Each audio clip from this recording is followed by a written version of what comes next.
Why, good morning, everyone. This is Mother here in sunny Florida, Daytona. It's a wonderful day. I'll show you my much talked of llama, golden llama. I was putting on this morning. I remembered the trip that we made in order to get it. Like I said, everything's an adventure. We had tried for a couple of years to go to Lima, Peru, because we wanted to go to Cusco and we wanted to see some of the museums and some artifacts that I'd studied about. I just felt like, I had a need to see them, and also some of the buildings in Cusco itself. So we got to Lima. Oh no, we didn't get to Lima. For a couple of years we waited, and our tickets were canceled by the State Department because at the time there was someone shooting at American planes at the Lima airport. It was a group that were having some problems with a communist group who were sort of quasi-communist. They weren't really communist. They called themselves they had a couple names. One of them was the Red Star, and then the other one was the Shining Path. Well, the Shining Path, as much as I love their ideology, they were inconveniencing me. How dare they? How dare they inconvenience Otto and I from traveling at will to Lima? So we thought that was pretty nasty. I mean, we just wanted to drop off some money there, just like every other American. But it just wasn't to happen. Then finally, we tried a third time, and the third time was a charm, and we went to Lima. And for the trip to Lima and Cusco, I knew that I'd have to be doing a lot of walking. So Mother went up and down this 200-foot hill. I thought that was fairly strenuous. And I walked over there. It was about a mile up and a mile back to my house. And to walk up this great hill and come back. Yeah, it was a feat. My feat. And they were killing me at the end. So, after this training period, we went to Lima. And we stayed in Lima for a couple days, and then we were supposed to go to the highlight of our trip, Cusco, so we could go to some of the archaeological sites in and around Cusco, and then take the train up to Machu Picchu. Well, we got on our flight and we were going over the Andes. It was absolutely, I don't think I've ever seen anything so beautiful as those mountains. And it was in the summer, and but still it was snow all over the mountains because of their height. Many of them in that area are higher than Mount McKinley, the highest point, or Denali it's called, now in Alaska, which is the highest point in North America. So these were all 20,000 plus. So we got on the plane, we're going to Cusco, and all of a sudden it was American Airlines. And it was a big plane, and I thought, this is weird. It was like a 767. And I said, this is kind of strange, that such a big plane would be flying into Cusco. And I thought, what the hell? What do I know? I'm not a pilot. I'm not even a flight attendant. I'm not even a baggage handler. I don't even clean the toilets. No, nothing like that. Nothing to do other than sit my tiny bottom down on these planes and go. Well, we got out to Cusco just before we're supposed to land. The captain comes out and says, "We're not landing." What? What do you mean we're not landing? We're not landing because of fog in Cusco. And I thought, fog? Doesn't American run into Seattle and Chicago and San Francisco, and Los Angeles is right there on the water practically, and they get fog all winter. What the hell are you talking about, fog?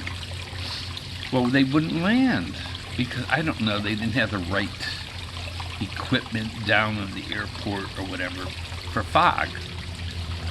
Weird, eh?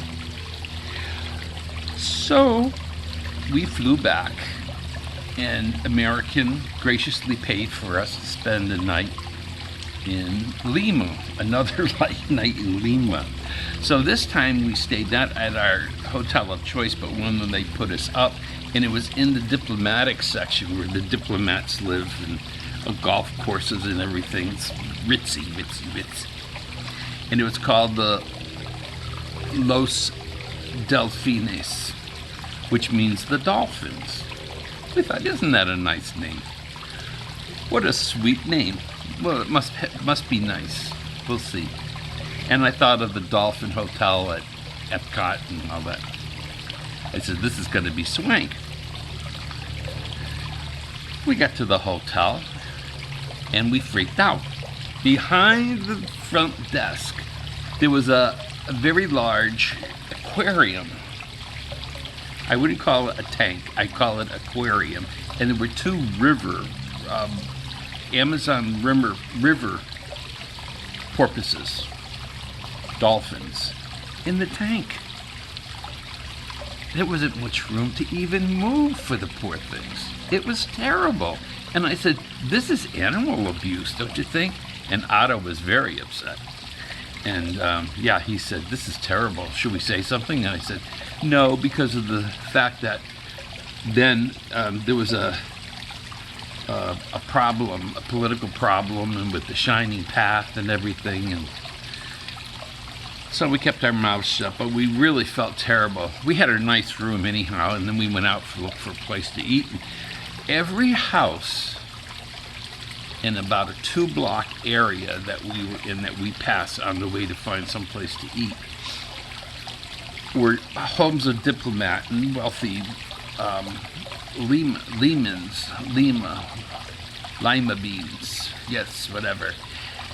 And they were armed, and I mean armed guards at every friggin' house. Some of them had 2, and they all had these big machine gun type things, you know, awful. So we thought that was kind of weird, but there was a presence, a kind of an edgy presence over the whole city at that point, because of the military's fight with the Shining Path. So the next day we left the half-dead dolphins behind in that tank, and everyone else thought it was just so clever to torture. Oh, I won't get into it. So we got to the airport, we took off, and we went to Cusco. Well, this time we landed. It was very nice to know that you land someplace. Cusco is between, like the airport's like 9,000 feet, and then if up in parts of town, it's in a little bowl. In the higher out parts of town, it gets up to close to 13,000 feet. So I had a hard time. I mean, I couldn't breathe right because there's not enough oxygen up at that height. This is almost twice as high as Denver, mind you. Right. So I was feeling kind of woozy, and I said, this is not good. I've had travel sickness before, but I've never had altitude sickness before. We checked into the hotel, which was a beautiful old convent converted into a hotel, with old antiques and stuff. It was gorgeous in the center of Cusco. And in the lobby was a huge samovar. Samovar is like a Russian tea maker. It's got hot water and everything. There's little coals that sit underneath. It's quite clever for the Middle Ages. And in this samovar, the guy at the counter said, "Go ahead, now you sit down. If you're not feeling well, because I said, I've got to go right to my room. My stomach's upset and I've got to go lay down and I've got this headache that's going to kill me." So Michael was giddy with anticipation. Him too. And I went into the lobby and sat down in this room, and Otto brought me a tea, and it was coca tea. You know, coca leaves that they chew in Peru and Bolivia and those places, Ecuador, Colombia. They just don't chew it, they just make cocaine out of it. Yeah, that's the same thing. And so they make a tea out of it. Sometimes when they chew it, they put something else in their mouth. I forget what it is. They mix it up and they get a high out of it. Well, this tea was wonderful, but I kept drinking more and more and more, and it wasn't doing anything. I brought back some to the room. When I got to the room, Otto says, "Well, I'm not going to stick around here. If you're going to be sick, I don't want to listen to you barfing all afternoon." So he said, "I'm going to go on a tour, a motor bus tour." So I said, "Oh, yes, go ahead. I sounded very sacrificial. And I said, "Yes, I'll stay here and keep down the fort, and I'll try to get rid of this terrible." We went on a couple of, we discovered the city, the downtown city for ourselves. It was a beautiful Inca museum, cathedral, of course. It could have the obligatory cathedral on a plaza. They had a large market and all kinds of things. It was partially modern and partially old world.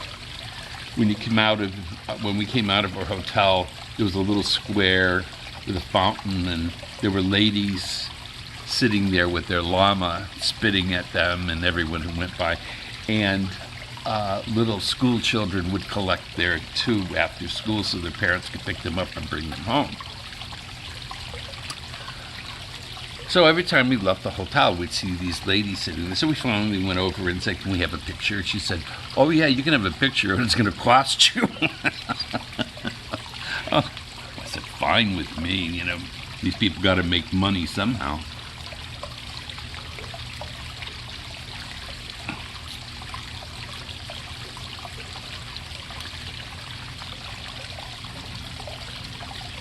So then we decided, Otto loved his little autobus tour of the city. He thought it was extremely informative, and said there were a few places where he thought we should go. And so we took a cab, and did we take a cab? No, we went for once. We went on a tour because we didn't know where we were going there, and this is before GPS.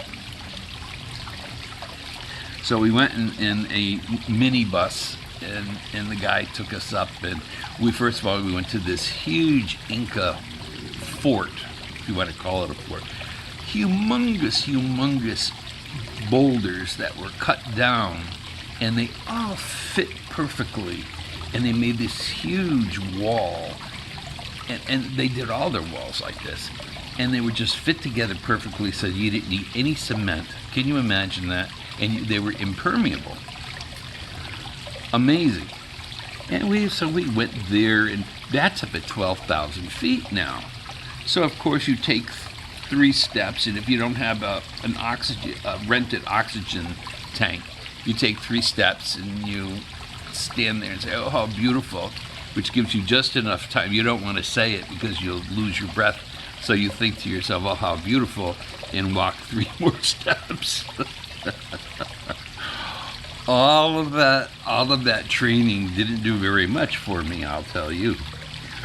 So we went there, the Saksa woman, and they made some jokes, in order to entertain us, thinking that we needed some sort of entertainment on this thing. And then they brought us a couple more sites, and then finally we were going higher and higher and higher in the hills outside of Cusco. Now we were up at least 13,000 feet, closer to 14, and on the what they call the high plains. And we got up there, and there was a place called Tambo Mache. And we got off the minibus, and the guy said, this is a wonderful place because not only is it a site of an old Inca stronghold, but it also, there is a waterfall falling from above down into this ravine where we were. And he said it's a magical waterfall. Well, that's all Otto had to hear. Magical waterfall. His ears opened right up.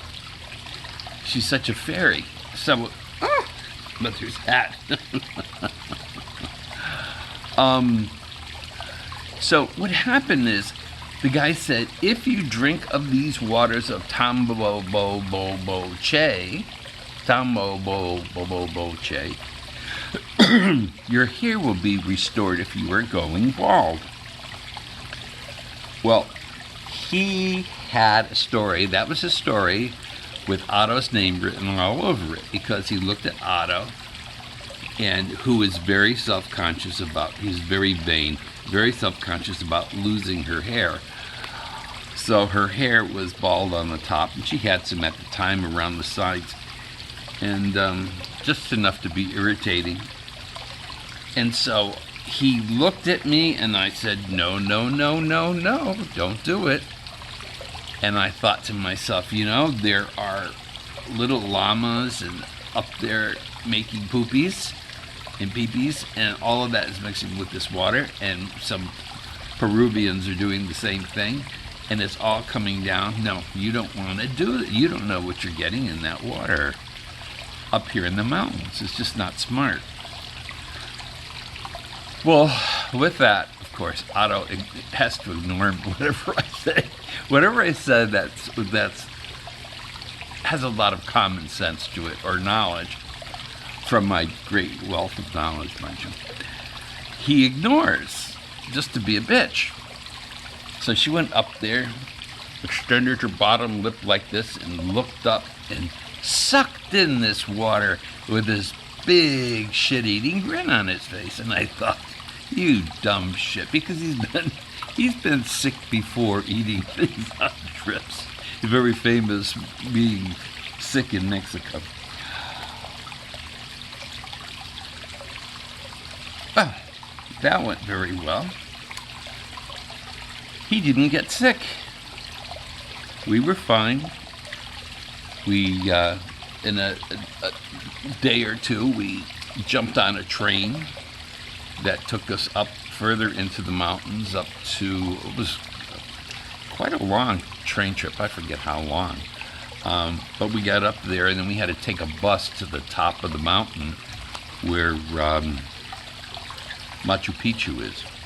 That was stunning. The trip was well worth it. The trip was well worth it for Cusco. I loved Cusco. I thought it was remarkable. So we went, and that was nice, and we walked around, and it was just a nice place, a beautiful, magical place. And Otto, of course, likes magical places, so he was fine. We while we were in town in Cusco, I was warned by some friends, Peruvian friends back in home, that we should definitely have a couple of different foods while we were in Peru. And one of them, as we were going to Cusco, we needed to try some cuy. So we said, fine. So we went into this elegant restaurant, and we asked for cuy. And the waiter nodded, and Maitre d' came over and said, "You're having cuy?" "Yes, we're having cuy." So we said, fine. So we got the cuy. And cuy is, what the hell do they call them? What are they? Guinea pigs. They're guinea pigs. What they do is the people up in the mountains, the Peruvians and Ecuadorians and Bolivians too, they have these guinea pigs running around, these little rodent deals, just like you have as a pet. And they're cute as can be. They're like bunnies without the ears. And they have them running around their house. And they have lots of them, because one thing about, if you've ever had a guinea pig, you know that they multiply like hamsters. They're just crazy. That's what they do for a profession. They multiply. So they take them and they snap them. And when they snap them, the meat and everything, because of the force, the skin comes right off. And then they gut them and they roast them with lots of garlic. So we had it in, and I said, what's this gonna taste like? And Michael Otto said, it's gonna taste like rat. And I said, well, I don't know, I've never had rat before, so let's see. So they came out, this is, like I said, a very elegant restaurant, and they had these cuys on the plate, and the smell of garlic and shallots was there. I could, you knew it was there, in some strange Peruvian herb. Well, let me tell you, if you have ever had baby pig, a suckling pig, the meat tasted just like that. I couldn't get over it, especially with the herbs and things. It was quite delicious. When we got back home, two things happened. Number one, there was a pet shop in town, a super pet place. And they had guinea pigs. Well, we had an influx of Peruvians. As I said, I knew some Peruvians from work and friends and whatever. And the pet store didn't know what was going on. He couldn't keep guinea pigs in stock. They had become the favorite pet of that year. People were buying them like crazy, and they couldn't understand. Of course, they were happy as hell to sell as many as they could. Well, what had happened is this. They were no longer a pet shop, but they were a butcher shop dealing in live game. What happened is people were coming in there for cuy. Yes, really, they did. But the funnier thing that happened when we got home is Otto's health began to decline in such a huge, big way. And he couldn't imagine what was wrong with him. His digestive system was a mess. He was getting headaches. He had aches all over his body. You should have listened to Muthah. You should have. Yeah, but I had a full head of hair. He did not have a full head of hair.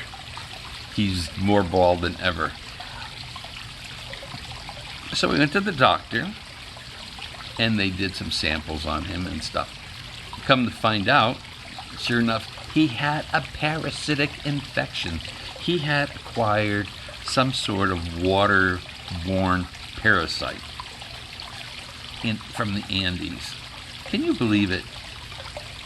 How would anyone drink water from a place like that? No, you just don't do it. There are no filters. There's very little vegetation up there. So that was his lesson for this whole thing. But I mean, it was just crazy between the dolphins and so many other things happened to us on the trip. But it was a delightful, and we did get to eat cuy. So when I put this on this morning, my little llama, I thought about where I got it. And Otto bought it for me in Cusco, and now I have a big enough. Well, I've always had a big enough neck. Now I have a big enough chain to fit around my neck to wear my little llama. So, anyhow, thank you for listening. Thank you for visiting. Love you all. Please, please, please leave a comment. Please leave a comment. It's so lonely in here, in this little box. And also, if you liked today's little talk, please leave a thumbs up. And if you would like to help me buy some more toothpicks, down in the bottom is a little, or on this side actually, is a little button for subscribe. Please push my subscribe button. Thanks a lot. Have a great day.